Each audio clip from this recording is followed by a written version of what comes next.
Dear Jamay, magandang araw sa inyo mga kakonfesyon. Ate, ba't ka umiiyak? Wala na ba tayong pambili ng bigas? Iyan ang tanong sa akin ng bunso kong kapatid na si Bunsoy, habang nakaupo ako sa aming sirasirang papag sa Nueva Ecija. Noon pa lang, alam ko ng bigat ng mundo. Sa edad na dapat ay nag-aaral ako at naglalaro, ang hawak ko'y responsibilidad. Ako si Lina, panganay sa 5 magkakapatid. Ang aming buhay sa baryo ay simple sana. May hangin na dumadampi sa mga palayan, may amoy ng lupa tuwing umaga, at may mga gabing tahimik kung saan ang tanging maririnig mo ay kuliglig. Pero unti-unti itong sinira ng isang bagay na hindi namin kayang kontrolin. Ang bisyo ng tatay ko. Parang anay, tahimik pero siguradong sumisira. Kinakain ang pundasyon ng aming pamilya. Ang tatay ko na dapat sana'y sandigan, naging dahilan ng aming pangamba. Kapag gabi na at hindi pa siya umuuwi, alam na namin kung saan siya naroon, sa sabungan o sa inuman.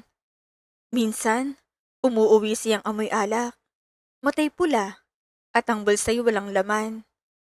Ang perang pinaghirapan ni nanay sa paglalaba, ang perang sanay para sa bigas, ulam at gamot, nawawala na parang bula.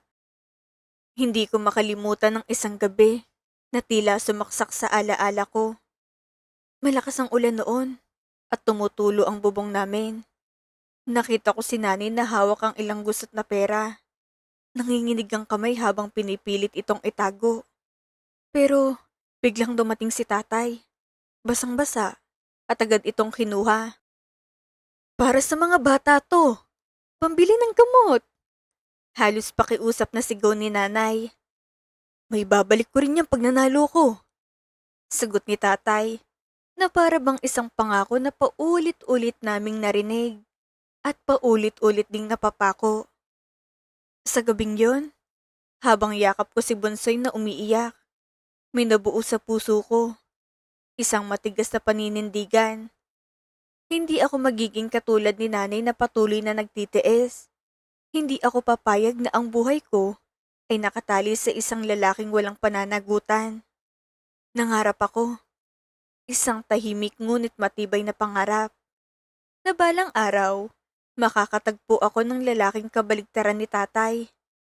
Isang lalaking marunong rumespeto, marunong magpahalaga, at hindi iiwan ng pamilya sa gitna ng unos. Pero bago ko pa maabot ang pangarap na iyon, may mas mahalagang laban akong kailangang harapin, ang mabuhay at buhayin ng mga kapatid ko. Sa edad na 18 taon, iniwan ko ang baryo. Bitbit kong isang sako ng damit, ilang pirasong alaala, at isang pusong puno ng kaba. Ang biyahe papuntang Maynila ay parang pagtalon sa hindi ko alam na lalim. Walang kasiguraduhan kung saan ako babagsak. Pumasok akong kasambahay sa isang marangyang subdivision. Malaki ang bahay. Sobrang laki para sa isang tulad ko na sanay sa maliit at masikip na tahanan. Sa unang gabi ko roon, hindi ako makatulog. Tahimik, pero hindi payapa. Parang hindi ako kabilang. Ang araw-araw ko ay paulit-ulit na pagod. Gumigising bago sumikat ang araw. Naglilinis ng sahig na makintab na parang salamin. Naglalaba hanggang mangalay ang mga kamay. At sumusunod sa bawat utos na parang wala akong sariling pagod. Minsan, kapag nag-iisa ako sa kusina, napapahinto ako at napapaisip. Ganito na lang ba ang buhay ko?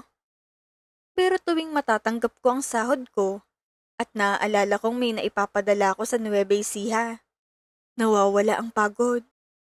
Iniisip ko si Bunsoy na may kinakain.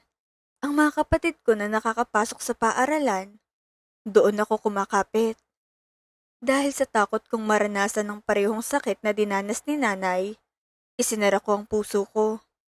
Maraming lalaki ang nagtangkang lumapit. Mga driver na may ngiti at biro. Mga security guard na nag-aalok ng simpleng ligaya.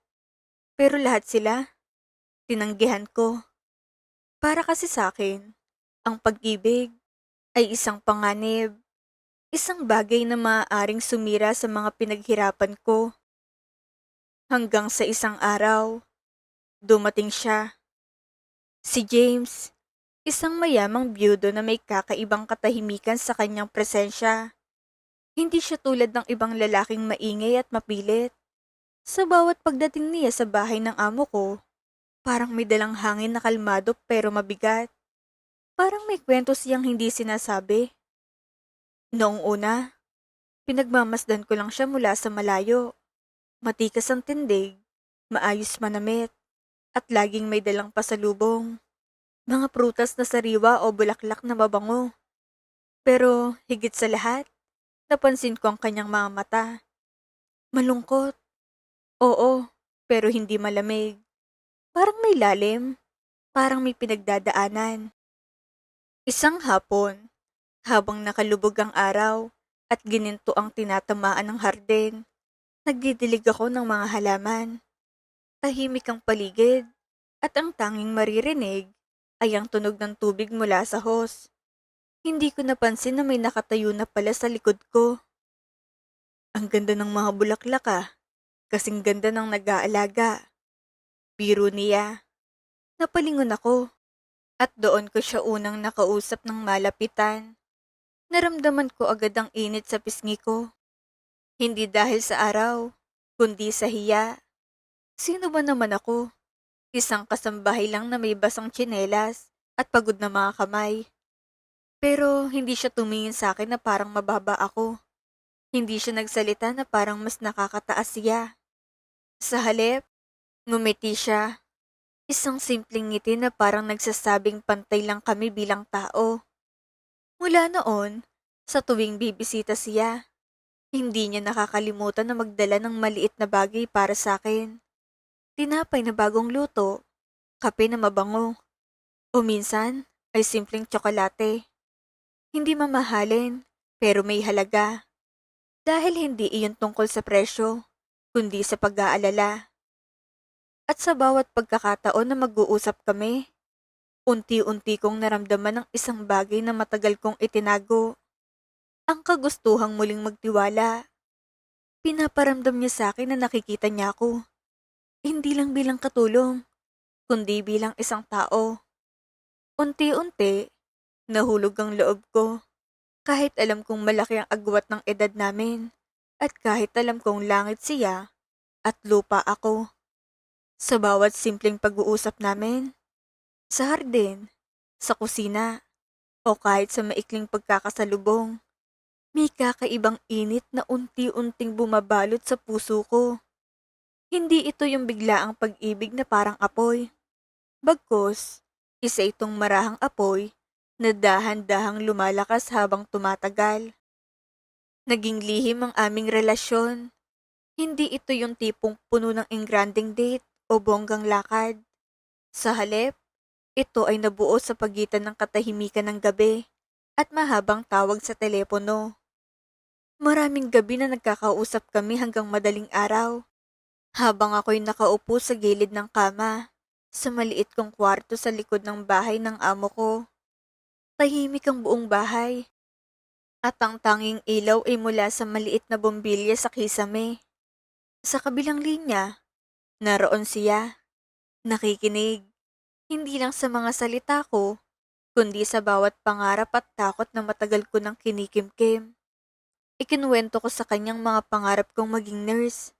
Kung paano noong bata pa ako, naiinggit ako sa mga taong may uniforme, may direksyon ng buhay, may kakayahang tumulong sa iba.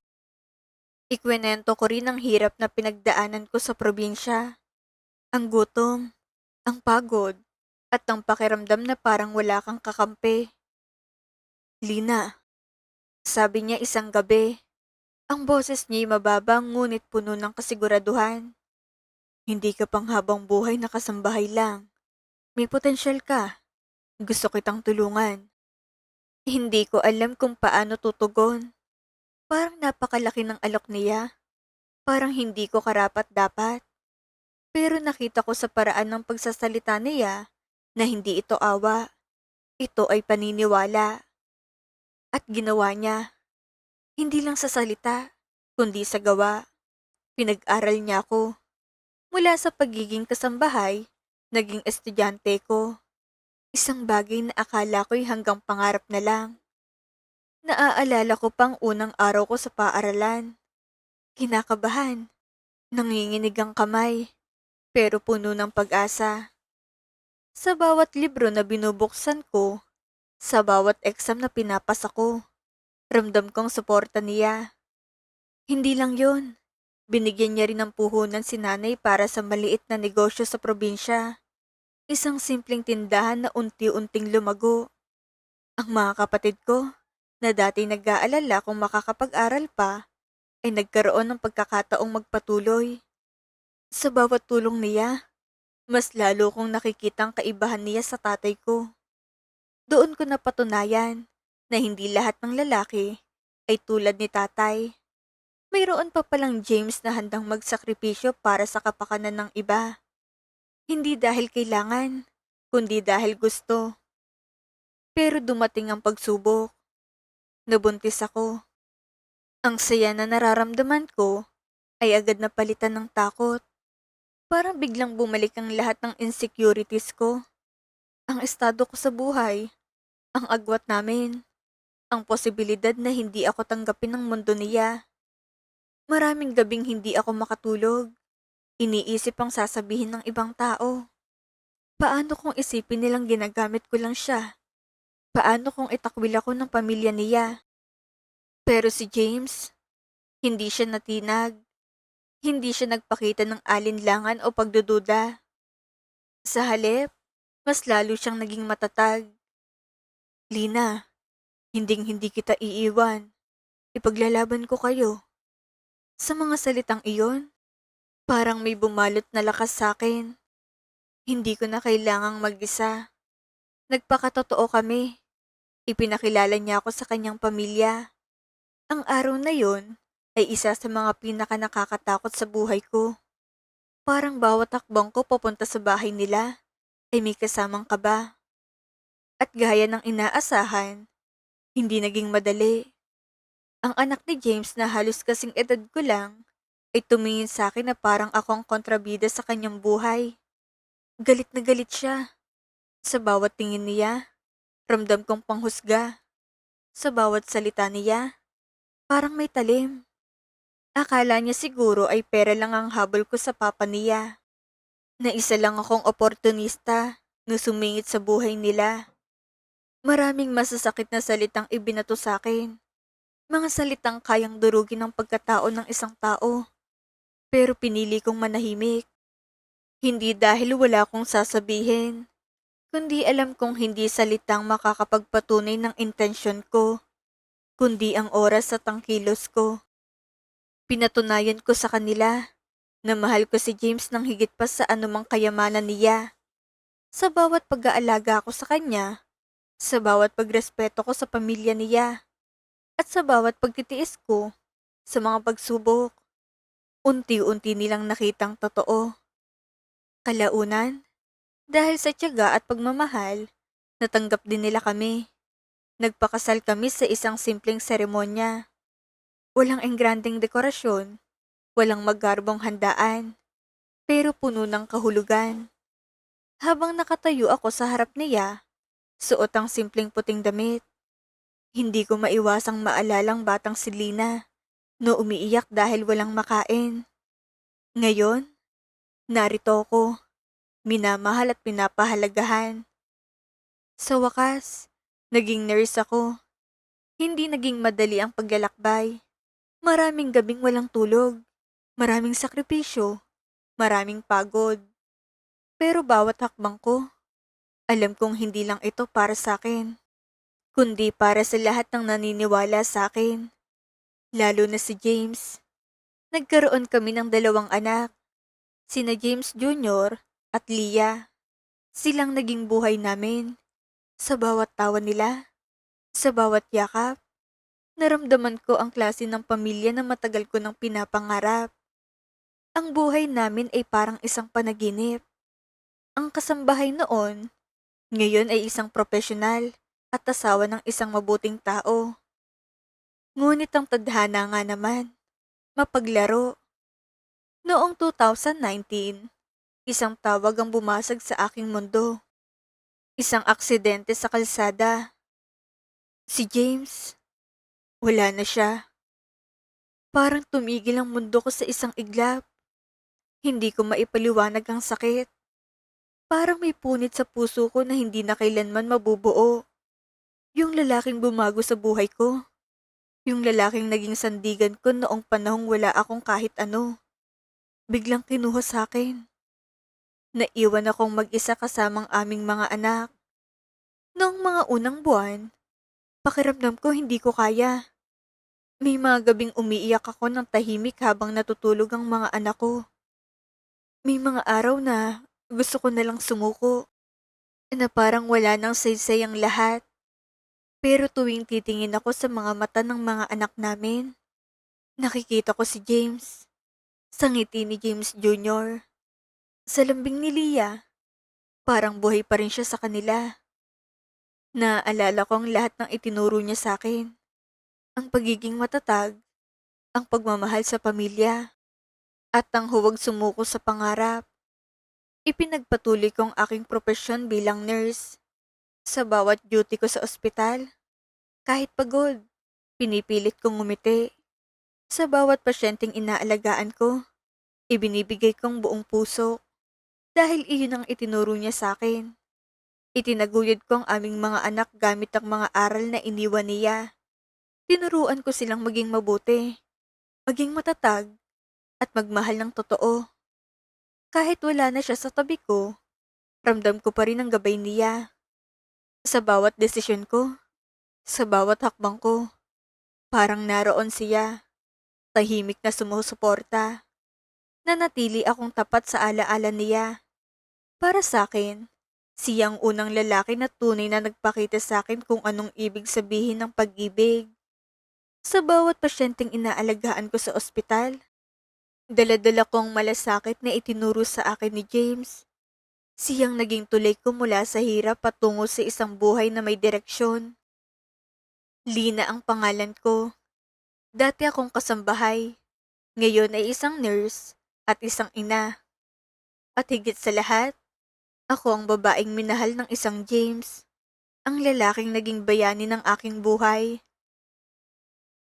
Tunay na nakakaantig ang naging takbo ng buhay ni Lina. Dahil pinakita niya na ang pag-ibig ay walang pinipiling estado at ang isang pusong puno ng pangarap ay kayang lampasan ng anumang hirap ng nakaraan. Sa kabila ng pasakit na dulot ng bisyo ng kanyang ama at ang hamon ng pagiging isang kasambahay, hindi siya sumuko hanggang sa matagpuan niya kay James ang tunay na kalinga na nagbigay sa kanya ng pagkakataon na maging isang ganap na nurse. Bagamat maagang nakuha ang buhay ng kanyang katuwang, ang pananatiling matatag para sa kanyang mga anak at ang pagpapatuloy sa kanyang propesyon, ang pinakamagandang paraan ng pagpaparangal sa alaala ng isang wagas na pagmamahalan. Kayo mga ka-confession, anong aral ang inyong nakuha sa kwento ni Lina? I-comment ang inyong saloobin sa ibaba. At huwag kalimutang i-like at mag-subscribe sa Dear Jamie para sa iba pang mga kwentong kapupulutan ng inspirasyon. Muli, itong inyong lingkod, Miss Jamie. Hanggang sa susunod nating confession.